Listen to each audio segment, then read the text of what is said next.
Yo, what's going on, guys? Welcome back to Bullony Basketball, episode 2 of the new season. Here with my guy, Gabe, also known as GabeSlidIn. How you doing? I'm happy basketball is back. You see, I got the jersey on. A bit of a retro one, but my current Raptors do play tonight. I hope they can start the season off strong.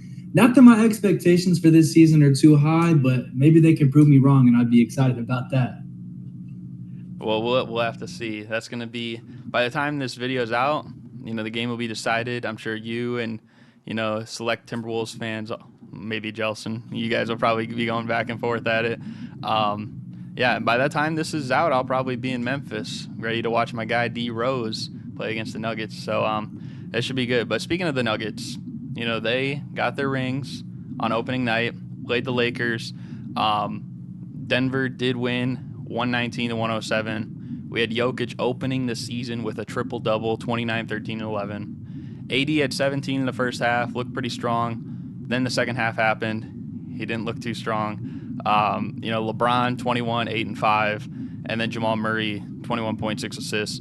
So I guess, there's a few things. I mean, LeBron, clearly his minutes were being monitored. I think he played 29 minutes, which moving forward, I think that's the plan for the Lakers, which we can get into that, but I kind of have two main questions I want to ask you. I think the first thing is is it fair if we start calling Nikola Jokic the best player in the league? And the second thing is, tell me what you expect this season from both these depth charts, specifically to who's going to lead the charge for the Lakers, because I think people are hoping it's going to be AD, but last night it just showed similar signs of why it hasn't been AD the last couple of years, really. So, I'll talk about that first thing first. When it comes to Jokic as the best player in the league, at this point, I do think it's a two-man conversation.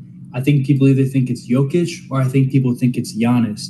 And in the current moment, I think people are going to be more swayed toward Jokic just because of these statistical performances and the fact that they just came off of a championship. But I think that Giannis still has the chance to cement himself back in that conversation as well. Their skill sets are a bit different, so it's harder to compare. Jokic more relies on that finesse, a bit more outside shooting, obviously more passing than Giannis, whereas Giannis is more of that defensive force, attack the rim, just use that strength and athleticism to really get what he wants. So two very different players. Honestly, I think it's been fair for a while to call Jokic the best player in the league. I'm probably more of a Giannis guy myself, but to anybody who says it's Jokic, I can't really tell you you're wrong. Like I said, their just play styles are so different that at a certain point it might almost come down to preference, because at the end of the day, both are two-time MVPs, both have won a championship as the top guy, and both to me are still in their prime. So whichever way you go there, I think works for me. Now, as far as the depth chart for the Lakers goes, I do think this is going to be AD's team, especially throughout the regular season. And honestly, in the playoffs, there was a lot of times last year where he looked like the best player on the court anyways when they were winning games. Seeing LeBron have this minutes restriction, it shows me, they're going to be relying on the other guys to really get them through this regular season. I had them picked as a 6 seed, and I think that makes even more sense now because this team has a ton of talent, but when you have who a lot of people would probably call their second best player now in LeBron, only playing around 30 minutes a night, you see games like last night, it was a pretty close game. It was 6 or 7 points at a lot of times, even in the second half. But they decided to sit LeBron. They said, hey, we're going to limit your minutes. And the game got away from them in the end. And that's what's going to happen if you're just not playing a player who's as dynamic and still as talented as LeBron is. So with that, it's probably going to drop them some regular season games. But I think it is going to save his health and just save his energy and his best efforts for when it does matter in April. The only thing that'll be weird to see is is that going to be a weird dynamic shift if you're playing this certain way throughout the whole season and then you flip a switch later? I don't know. And they might even ramp it up. Say you get to March and then, okay, now all of a sudden, we're going to increase his minutes a little bit as we get toward the postseason. That could be something to look out for in the future. But as of right now, it really shows a commitment to, hey, we know LeBron is old. We need to protect him. And we really need to put the focus on AD, Austin Reeves, Rui, all these other guys, D'Angelo Russell. All these guys are going to have to step up and really carry this regular season. And I think they're able to do that. If you look at what they did last season, when they really propelled themselves back into the playoff picture, LeBron was injured. So instead of 0 minutes of LeBron, you got like 28 to 30. Yeah, I think you can definitely win a lot of games that way, but it makes sense to me what they're doing here. Yeah, I think in a way it's really similar to what like we still haven't really seen the Clippers to know yet this year, but like I think the situation with LeBron right now is really similar to like what started off last year with Kawhi. And if you remember, like, because they started with him, like literally he came off the bench in like that opening game, and like the first like month and a half he basically was playing like limited minutes. Then as the season went on, he was getting more minutes, even a little bit more minutes than like what his career average is. Like I feel like you might see that with LeBron, especially like later in the year, especially if you get to like February and it's like, let's say they are hovering around like the 7 seed or something. Like, well, you want to make the playoffs, so it's like you're gonna have to play LeBron over a guy like Taurean Prince. And even though he was great like last night, but like that's just the reality of it. Like those guys are gonna win you games. The LeBrons, the ADs, not the role players. When you need it. I think like for the first question though, again, like with Jokic, like I've been on the train that he's the best player in the league. And I think it's definitely like fair to start calling him that. I just feel like he impacts the game so much, even on really both sides. Like offensively, we know how good he is.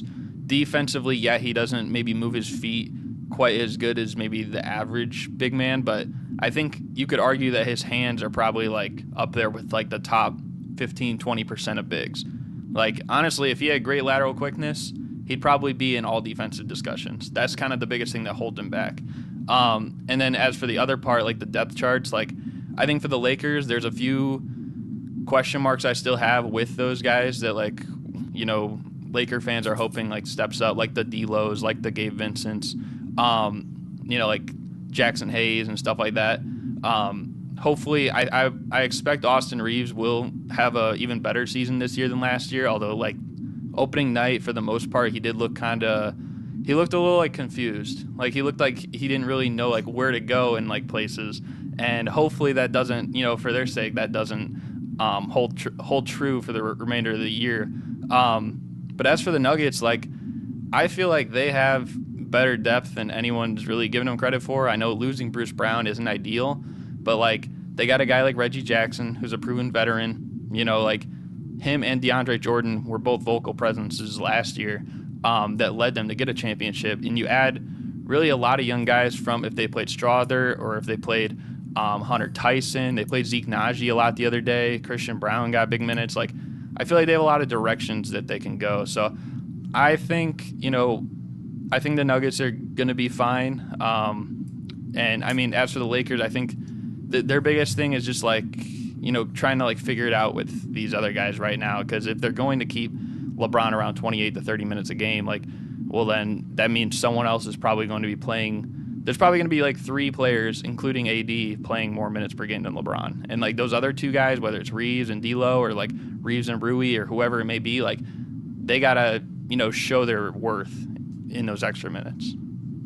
So I have a question for you kind of regarding this like LeBron 28 minutes thing. So seeing this was the first game played under the new rules regarding like resting players, the load management, the like 65 game requirements for certain accolades and awards. So with that, do you think that these just like non-injury related minutes restrictions, but just because he's older, but we can't rest him games, or like LeBron was like the exception because he's played so many minutes that he was kind of immune to it. But I guess my question to you is, do you think instead of resting players games, do you think instead we're going to see this become more of a trend with other guys that they just have these like team imposed minutes restrictions earlier on in regular seasons to kind of protect them for later in the year?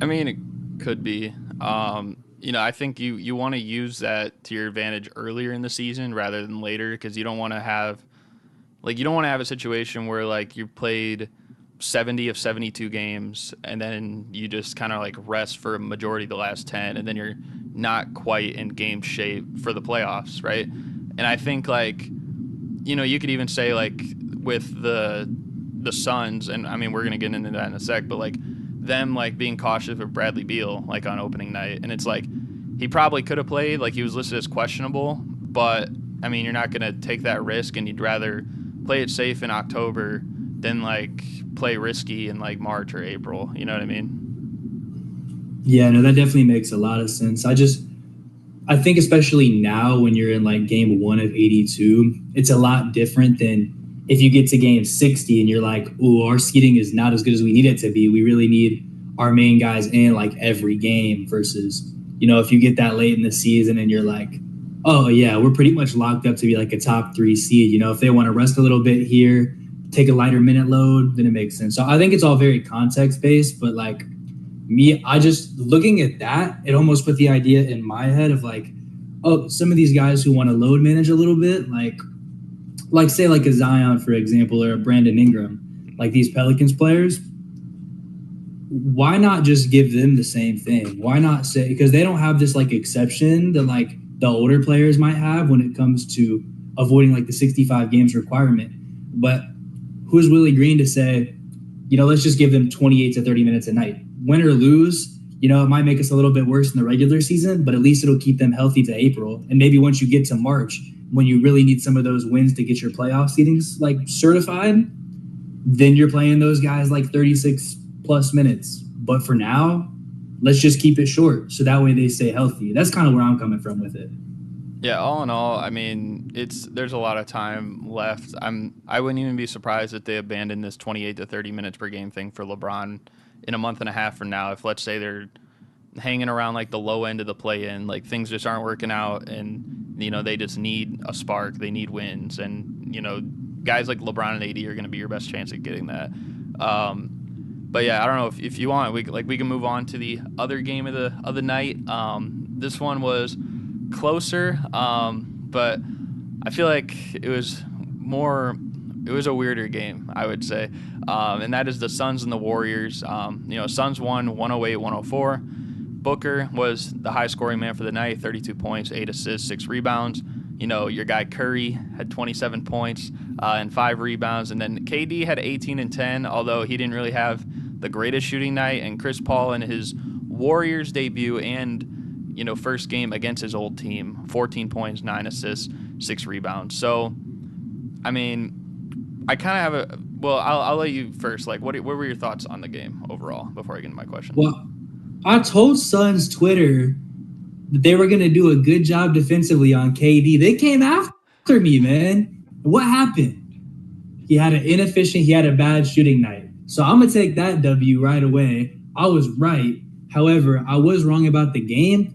And that's because both sides here were not very efficient. If you go look at just both teams, the Warriors were less efficient, but like the Suns by no means had a good shooting night.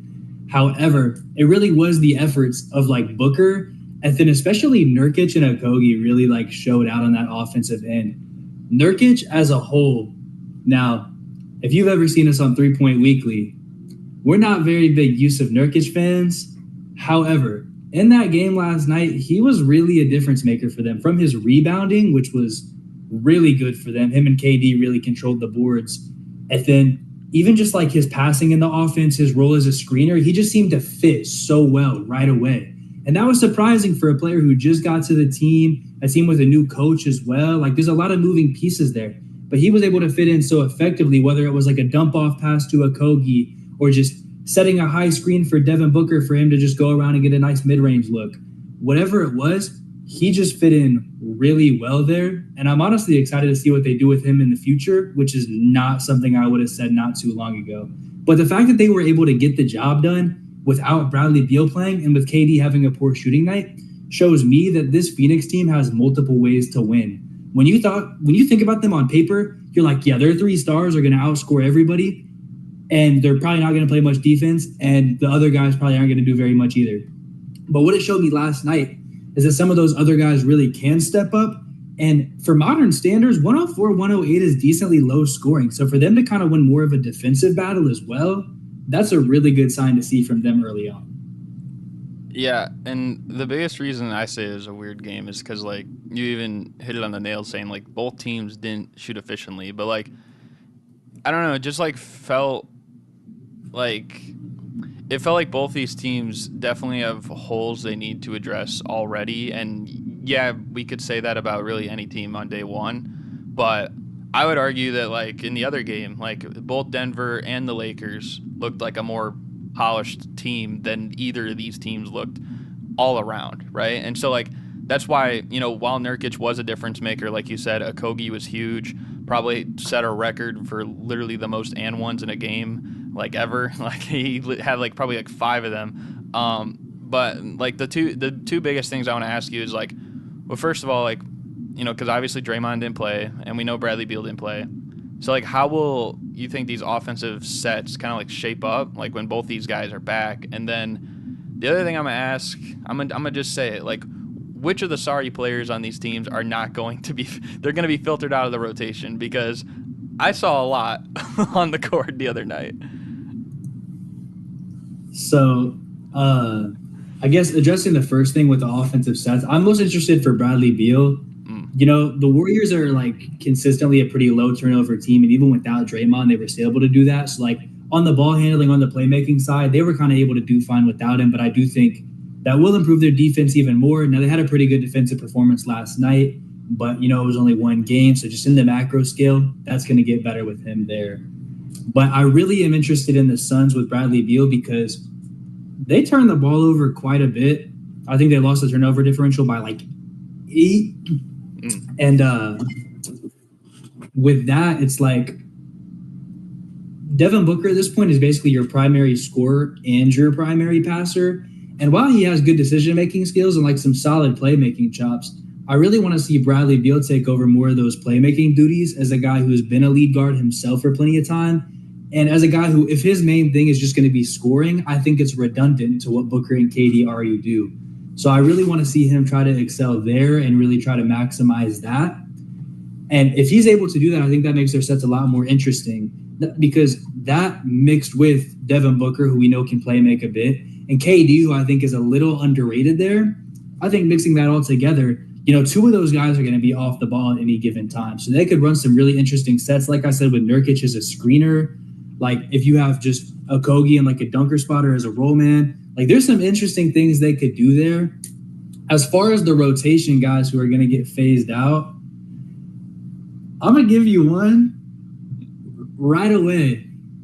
Eric Gordon, 4 for 16. Bro, he is just taking shots. And I know he finally just got out of Houston, but there might be some washed allegations coming up because that – like, I just don't know if that's the kind of player Phoenix needs. Like, a guy who's just going to take shots and probably not make them very efficiently and isn't offering much else of value when it comes to, like, playmaking, defense, anything like that.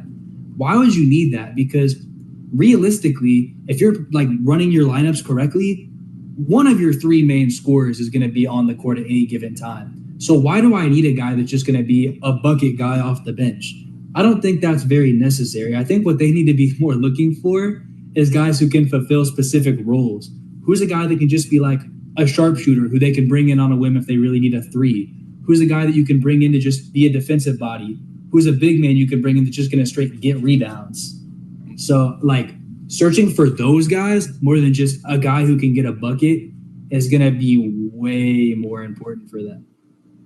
Yeah, I think mostly for the offensive sets, I feel like, you kind of hit on it with Beal. I think he'll have a lot more of the, playmaking responsibilities alongside Booker. And Durant played a lot.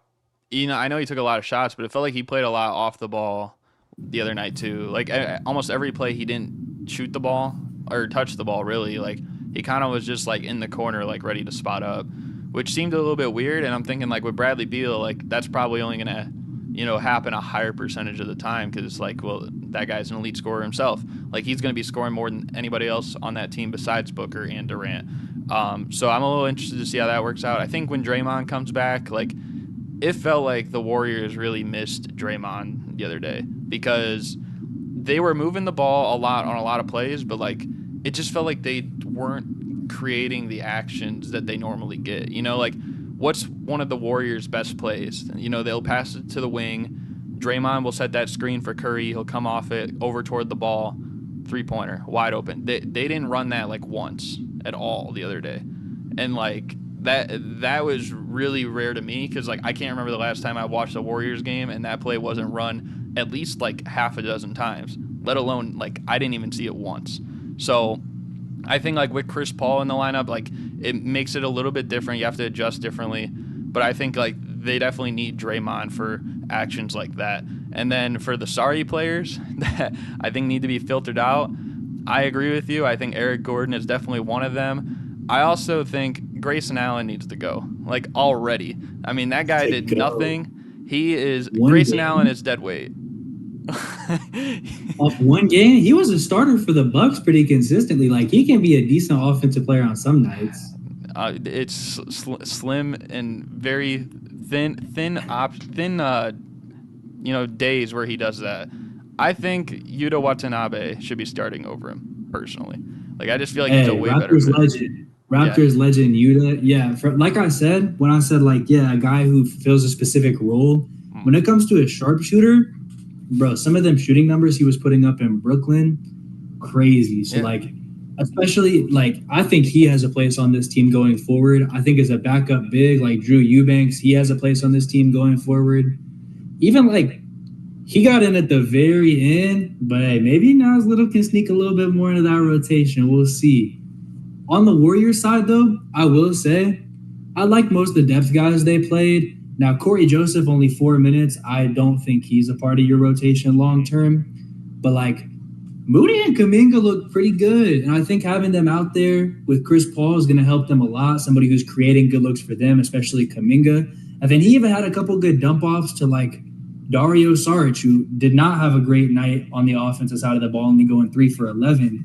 But I do think there were some moments where it's like, okay, he can be pretty solid for them and he can be a solid part of this rotation. So like those guys mixed with Gary Payton, who's really only out there for defense, I think they have a solid little rotation going, and that's only going to get stronger once Chris Paul is a full-time bench guy, once Draymond comes back. All I'm going to say, and then, we can move on, is I just hope I never have to see 3 straight minutes of Dario Saric and Drew Eubanks going back and forth again. Because we saw that, like, I think the end of the first quarter, like, all the starters were out on both sides. Like, I don't want to see that ever again. Yeah, all the starters out minutes, dude, if I was an NBA coach in 2023, I'm staggering my minutes. I'm not playing 5 bench lineups. See, I was confused when Vogel did that because, like, he took Durant out. The Warriors were starting to make a comeback, and his response was, oh, let's take Booker out too. And now you got nobody. Like, so But he must have thought that Bradley Beal was still out there.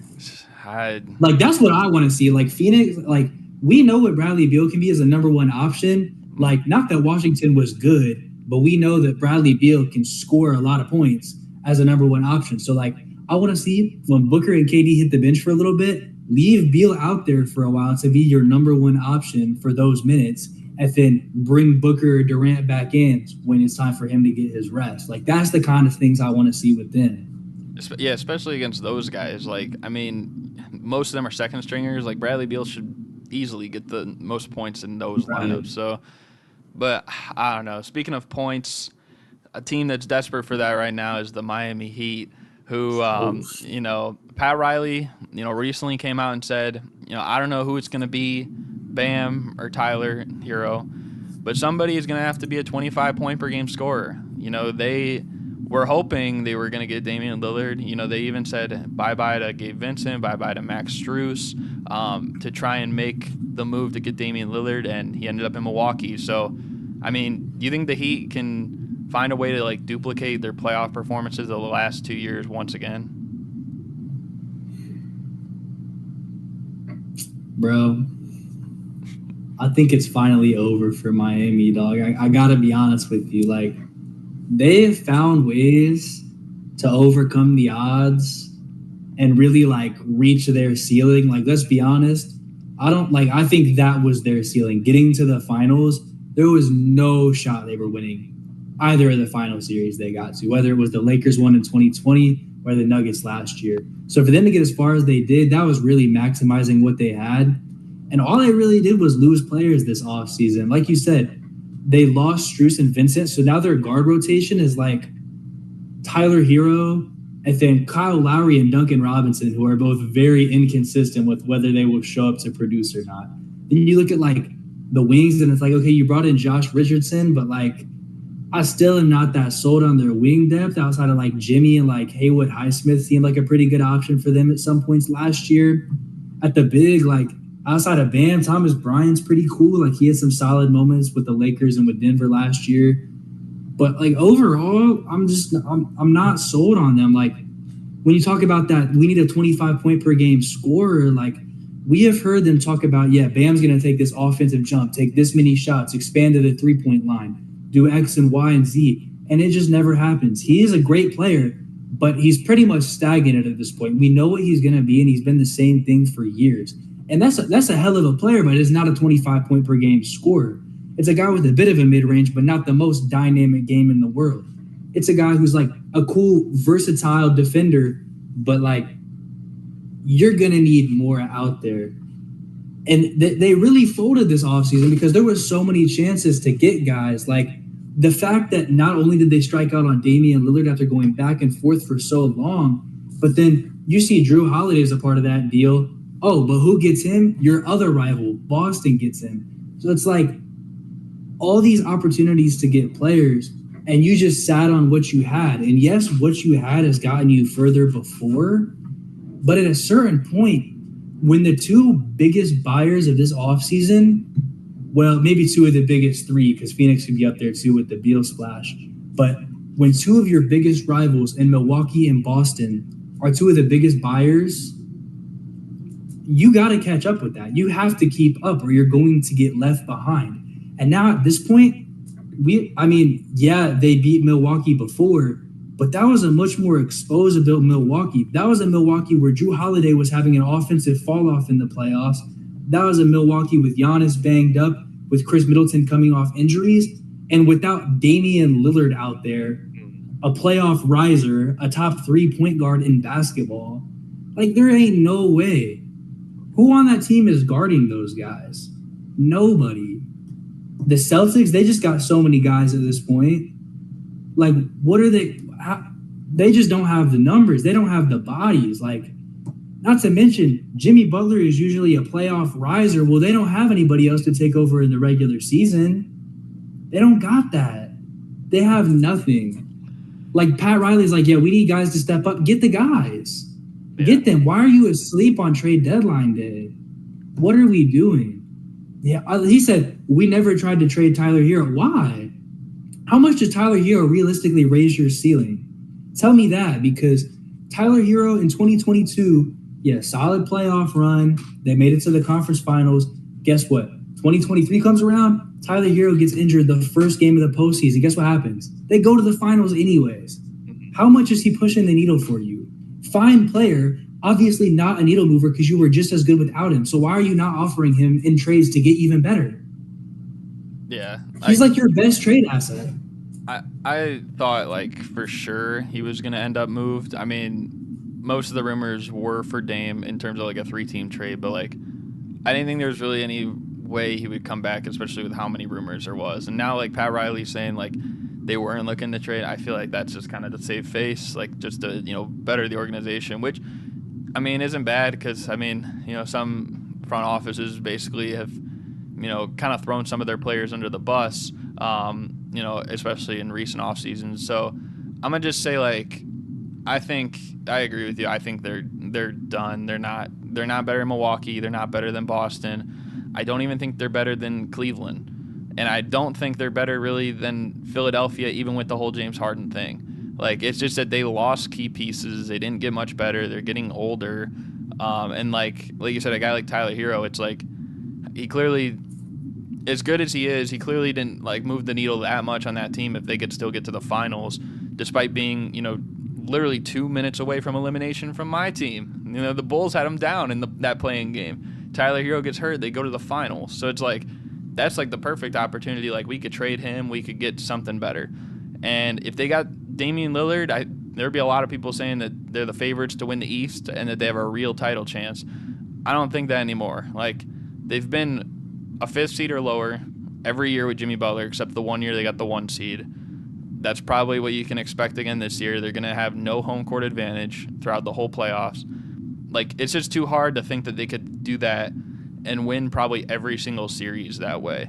Especially, like you said, when these other teams, especially rivals in their same conference, get better. And I respect the Heat culture enough that I think they'll be better than an 8 seed this year, like, because that's what they were last season. But them being the best team in the East, I can't go that far.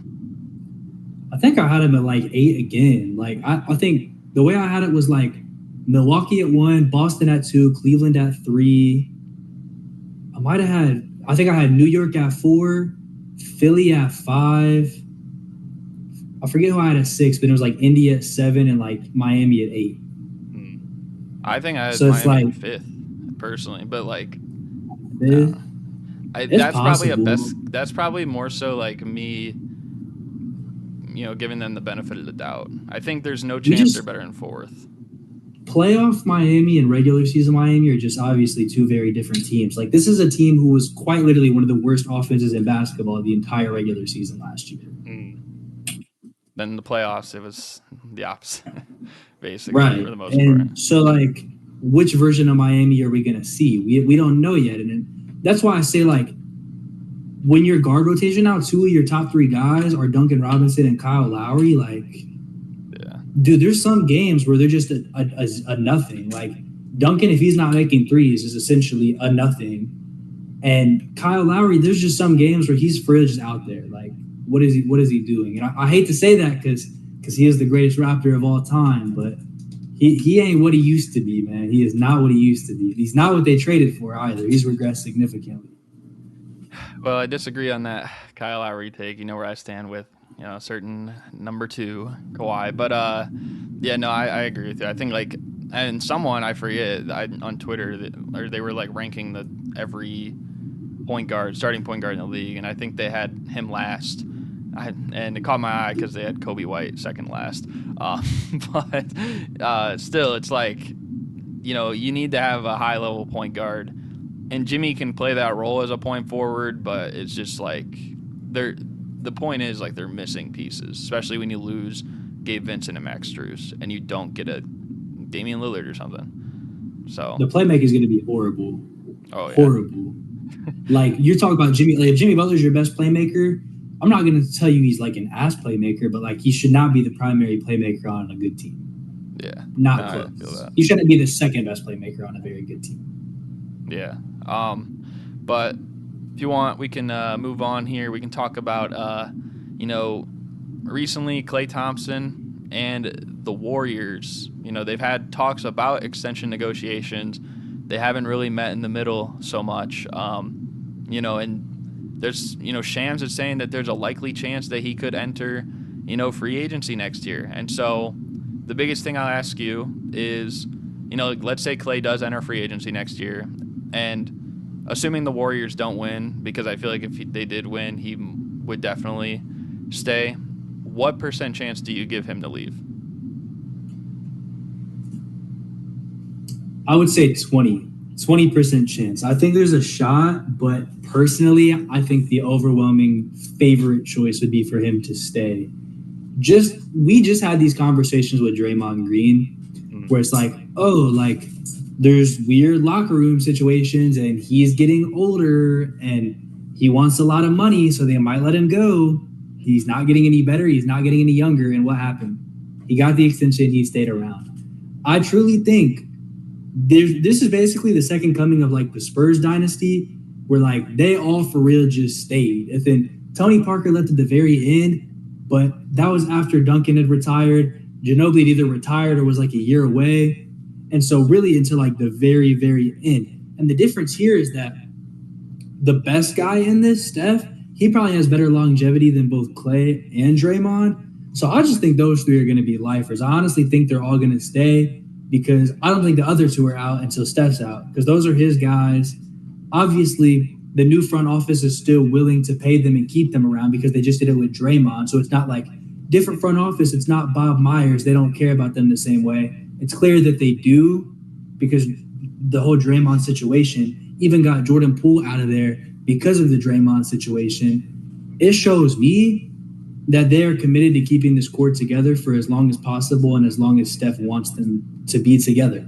And they're still managing to be effective while doing so. So, like, I personally just cannot see him going anywhere else. And even if it's like the Warriors don't give him the exact amount of money he wants, I don't see what other team would be giving him the kind of money that it looks like he wants. Yeah, I think there's a few ways to look at this because, I know you mentioned like the big three Spurs and stuff like that. To be fair, though, even with the big three Spurs, there was, Tony Parker did ultimately leave at the end and go to the Hornets. Now, the other guys were done by that point. But I think it's definitely like the door is open. Even like with, Michael Jordan came back, played with the Wizards, even though no one thinks of him playing with the Wizards. Or Olajuwon played with your Raptors, right? So, like, no one really thinks of him like that. So I think there's a chance. I think the other thing to factor in, though, too, is that, and he even said it on ESPN the other day, Bob Myers, because now he's like with the Countdown crew or whatever, that, one of the biggest things that they were happy about over that time is that they could keep a core together for so many years. You know what I mean? Like, keep that big three together, and then really, for the most part, Iguodala as well when he was there. And now it's like Mike Dunleavy's in that seat. So it's like that could be different. I mean, Mike Dunleavy got in the seat. What did he do? Less than a week, traded Jordan Poole, right? For Chris Paul, a guy that no one ever thought would ever wear a Warriors jersey probably.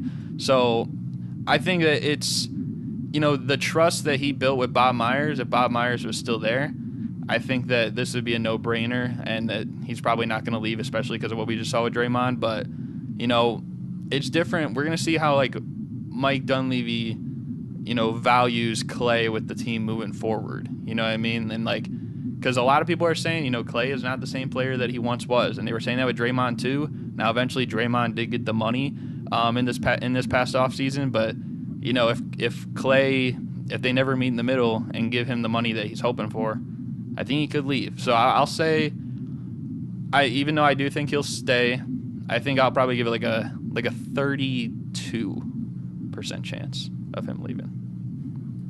Yeah, just like with the Dunleavy thing, it was really just him going with the old guard and saying, yeah, this whole Jordan Poole Draymond thing, yeah, we're going to go with the older guy, keep the old core together for as long as possible. That showed me that I think he's going to keep Klay around. When it comes to the years and the money, I really think it just depends on how he performs this season, because at this point, like, last year was the first full year back from the injury. So, like, that's really the last of, like, okay, we can take it with a grain of salt. And especially by the end of last year, you're like, okay, he's back. Kind of similar to, like, Jamal Murray. Like, he finally was, like, fully back, not coming off of it, not same season he just returned. And he came back and he was a championship-level point guard. Klay Thompson, he has been back for long enough now that we know what you get from him is what 100% Klay is at this point. And it's like, if his defense is still going to be a step behind what it used to be, no longer that all-NBA caliber, like, perimeter defender, him just being a guy who can just be a catch-and-shoot three-point shooter, that's not a max money type guy. That's not like a $35 million a year type guy. That's honestly probably not even a 4-year extension type guy. Like, that's a guy who you're probably like, yeah, you might get like a 3-year with the option. Nice little, like, I think 25 mil is like cool. Now, it might be a little bit more because he's been there so long and it's like, yeah, we want to reward you for being loyal. But at the same time, it's like with the new CBA, with like the fact that they have guys like Wiggins that they want to keep around, guys like Looney who they probably want to keep around long term. Obviously Draymond's making his big money. Steph's going to have a big contract. It's like, do they have room to give him that much money? At that point, it's just up to him. Like, would you rather stay and keep competing for championships? Or do you want to leave, get one last bag, and then probably be out of the NBA? Because I think he has a spot in Golden State for as long as he wants one. But I think if he goes somewhere else, he could be closer to falling out of the league because we know he's regressing year by year. Yeah. I think the thing is, too, like, and they even said it on the the commentary the other day, like, the Warriors basically have 6 starters that they're trying to figure out which 5 it'll be in the starting lineup. And if you think about those 6 guys, it's like all of them either are getting like max contract level money, or they're hoping that they can get another, max contract or very close to. And it's like, while the new CBA is probably more open to those possibilities, it's like, it all depends on what the players are hoping for. And we're going to see that, I guess, with, Klay. But I don't know if you want, you can move on to kind of a fun little topic because, Tim Hardaway Jr., there was a quote in the media the other day that said he thinks that the Boston Celtics are America's team. And, there's a lot of big markets out there like LA, Chicago, just really all of Cali. There's Texas, there's Florida. So I guess, do you agree? Do you think that the Celtics are America's team? And if not, then who is? No, I do not think the Celtics are America's team. I thought about it, and it's like the Celtics are really good, and they've definitely even improved more this offseason with the addition of Drew Holiday, with the addition of Kristaps Porzingis. But when I think of America's team, in football it's the Cowboys. You can dispute it, if they haven't been the most successful in the past 20 years or so, but it's the main team that people bandwagon to.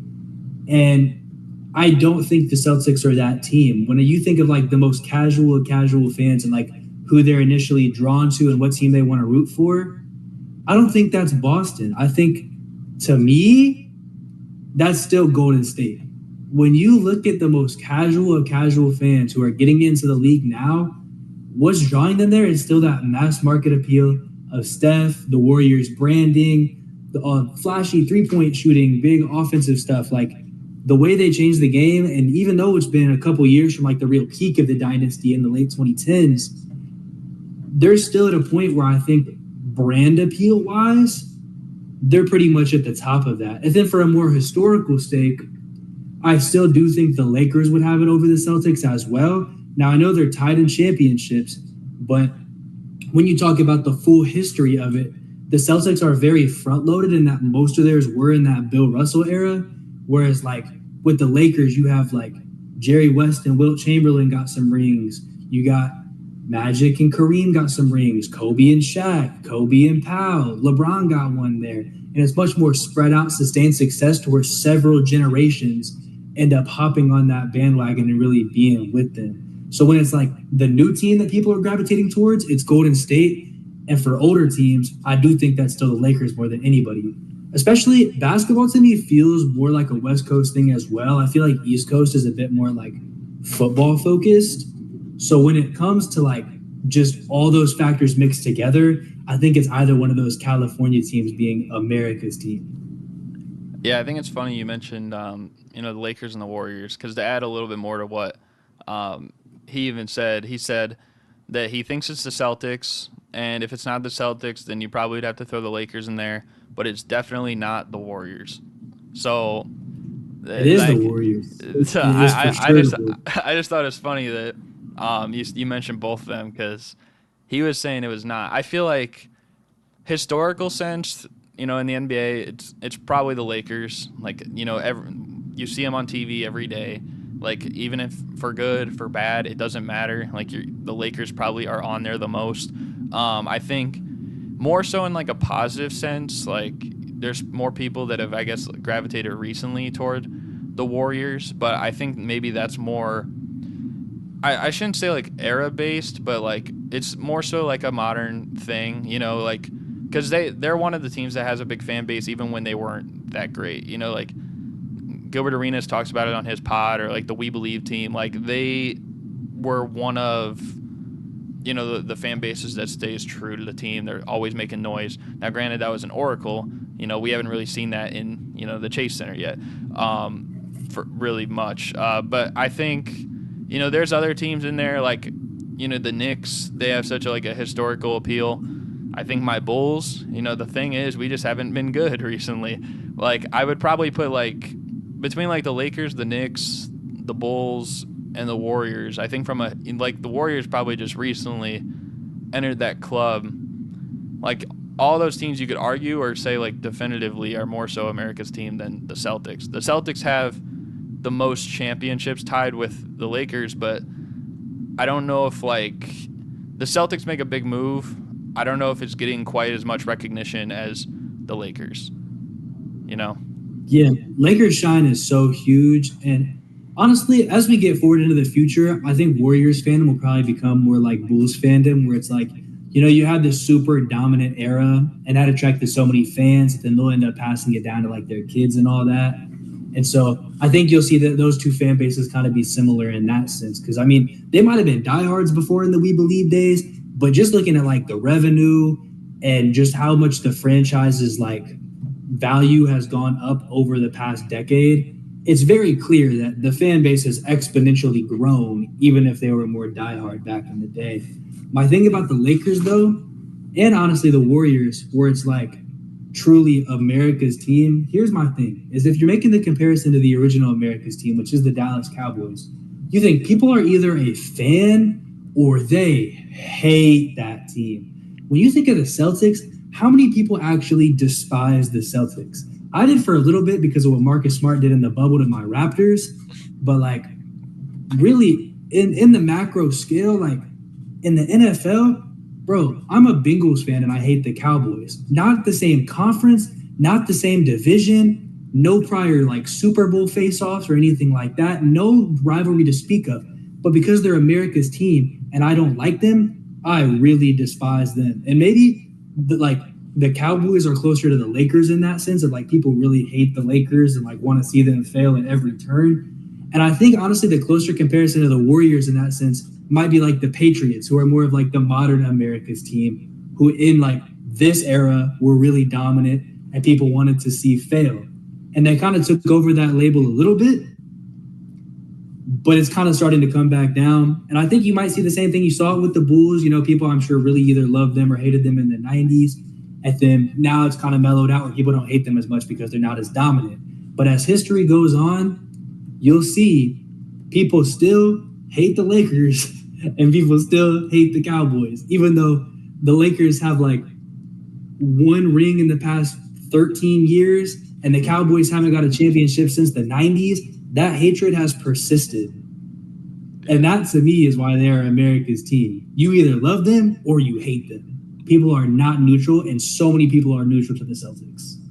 When we've seen because even though Lakers only have won once since the last 13 years, it's like it's been done in kind of like the recent social media era when everyone's talking about it and like this and that and like retweeting it or like sharing it and stuff like that. Like we've seen the Lakers have that, like we've seen the Warriors do that. Most of their recent dynasty has been with that.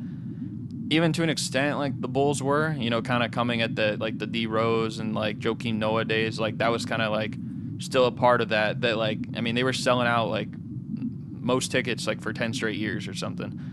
But I think too, like the Knicks also deserve some credit just because like we haven't really seen them have too many teams like recently, like in that era that have actually had like a chance. They've only won like a playoff series like 2 years since 2000, right? And there was 1 year with Melo, and then this past year. And I don't think anyone this past year even had that Knicks team as like a realistic chance to like compete. You know what I mean? So it didn't really feel like it as much. But dude, I almost feel like the Garden has a bigger appeal than the Knicks do. Like going to watch basketball in the Garden, seeing the stars come out, seeing like guys come in, Curry's the biggest example. I hate to keep being a Warriors glazer in this segment, but like that game made him a star. And you see stuff like that where it's like basketball in the Garden will probably just always be different, whether the Knicks are good or not.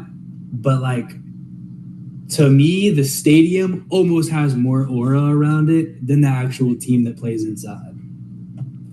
I think that's fair. I know it's like a really old-timey stadium from like what I've heard, but I would just like I feel like we need to see the Knicks if like Kevin Durant and Kyrie Irving like went there in 2019 and like let's say they got Zion, like then we would have really known like what it was like, even if they never won and they flopped like the Nets kind of did with that duo. But it would have been interesting to see like how it would have played out. But yeah, I don't know if you had anything more to add. If you want to hop into this mini game here. Hop into the mini game so I can stop glazing Curry. I think that's for everyone's best benefit. So how this is going to work is it's called NBA Fast Money. So if you guys have ever seen Family Feud, the teams go back and forth. I've even done it once on my channel with, Gabe was a part of that.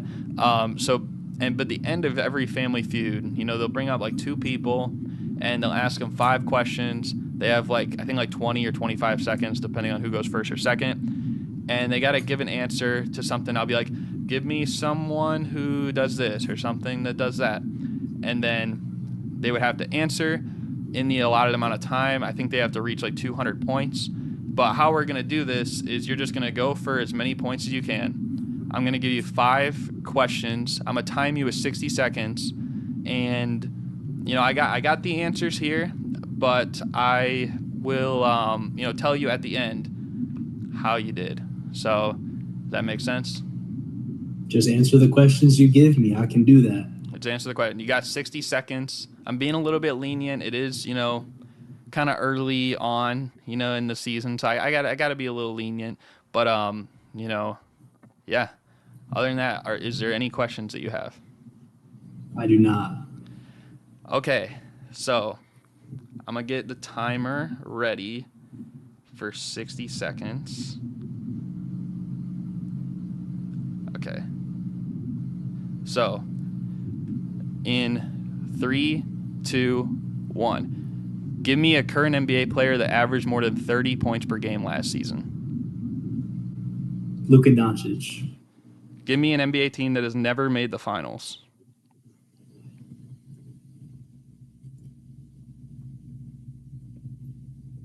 The Clippers.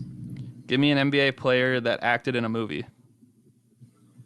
Shaq. Unless it has to be, does it have to be current? It could be anybody.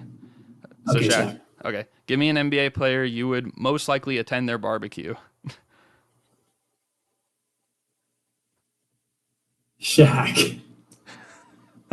Give me an NBA player that attended Ohio State University.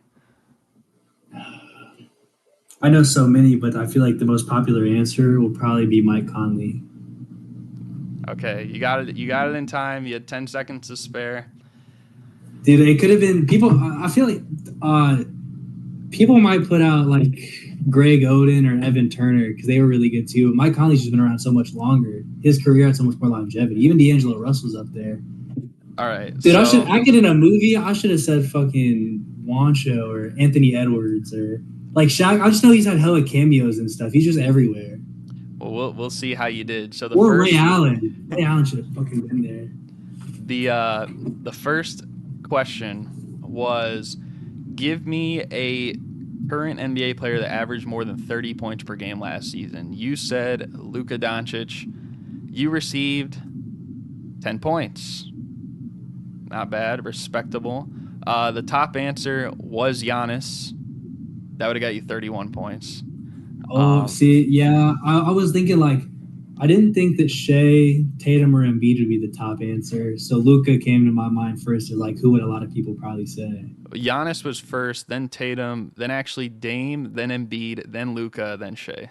So Luka was actually the second lowest, which a little surprising. Wow. Okay, so you got 10 so far. Give me an NBA team that has never made the finals. You said the Clippers. That was the number one answer. So you received 42 points for that one. Good God. The Hornets would have got you 20, Pelicans 14, Grizzlies 13, Timberwolves 11. All right. You said for a player that acted in a movie, you said Shaquille O'Neal. You received 21 points, and that was the second answer. Second best answer. Bro, that motherfucker is everywhere, bro. Like, he hasn't been a star like Ray Allen or something, but he's just everywhere. You missed. The number one answer was Michael Jordan. You could have got 31 points. Space Jam. That's fair. Yeah. Okay. So the fourth one, give me an NBA player you would be most likely to attend their barbecue. You said Shaq again. I'm very interested to see the answers on this. and you received 7 points on that one. Not too bad. So you got 80 total so far. The top answer was actually Magic Johnson. Yeah. For what? For I guess like the vibes. I don't know. For the vibes. Dude, honestly, the more I thought about it, I guarantee you he didn't get any votes. But low-key, I would love to go to an Anthony Edwards barbecue. He did not get any votes. Gilbert Arenas was But second. Can you see that? Could you see that though? I could see that. Yeah, I could. I would want to vibe at a barbecue with Anthony Edwards. But Magic was the top answer. Then Gilbert Arenas, Kendrick Perkins was third. This is random as hell. I feel no shame. 7. Raymond Felton was on there. Zion was on there. Oh, that's not bad. Shaq was on there, and then I had to look into this because I was like, "There's no way someone actually said this," but I guess he kind of has some like. I guess he's done some like barbecue-esque things before, but Paul Millsap got 2 points. Dude, low-key, Serge Ibaka's a good shout. He has his little cooking show where he cooks a bunch of weird shit. And then the last question, give me an NBA player that attended Ohio State University. This one should have been, an easy lob for you. But you said Mike Conley, and that gave you 21 points. So that was the second highest answer on the board. The highest answer was John Havlicek. That would have got you the most. He didn't even cross my mind. I was trying to think like, I don't know. I'm more new school, so I'm like, people usually don't remember the colleges of like John Havlicek than they would like even like D'Angelo Russell because he went second overall within the last 10 years. Well, or like even Greg Oden would won. Third was Jerry Lucas. Fourth was Greg Oden. Fifth was D'Lo. And then also receiving votes were Michael Redd, Evan Turner, and someone must have been an old head that said Neil Johnston, who played in the 50s. I'm very surprised that Evan Turner was that low because those teams he was on were good teams. And he got drafted pretty high as well, so I thought he'd be high up. I think he was probably low because he didn't pan out like the other guys, but I think of Jerry Lucas more for high school just because he went to the same high school as me. I was thinking about him more in high school than college. We went to the same high school and the same college, so. Yeah. So, I mean, but you ended with, again, you got 10 points for Luka, 42 for the Clippers, 21 for Shaq, 7 for Shaq again, and you got 21 for Mike Conley. So you ended with 101 points. That's really I'll good. take that any day. If you play real fast money in Family Feud, you need 200 to win. So to get 100, I did my part. You definitely did your part. That is pretty good. It's going to be tough to beat. We're going to see if anyone could beat it down the line. But I thought it was pretty good, and I thought overall, W episode. Appreciate you being on once again. Hopefully you guys enjoyed. You got any final thoughts before we close this thing out? That barbecue question was some bullshit, but I'm happy basketball is back, man. Today is the first real big slate of games, and I'm very excited to start watching and reacting. Yeah, man, it should be good. Like I said, by the time this is up, I'll probably be in Memphis or heading to Memphis, leaving Memphis. I don't know, but it'll be in a couple days probably. And hopefully D-Rose, it's cooking. So that's what I'm looking forward to seeing. So again, hope you guys enjoy. Thank you guys for watching, and I'm out. Peace.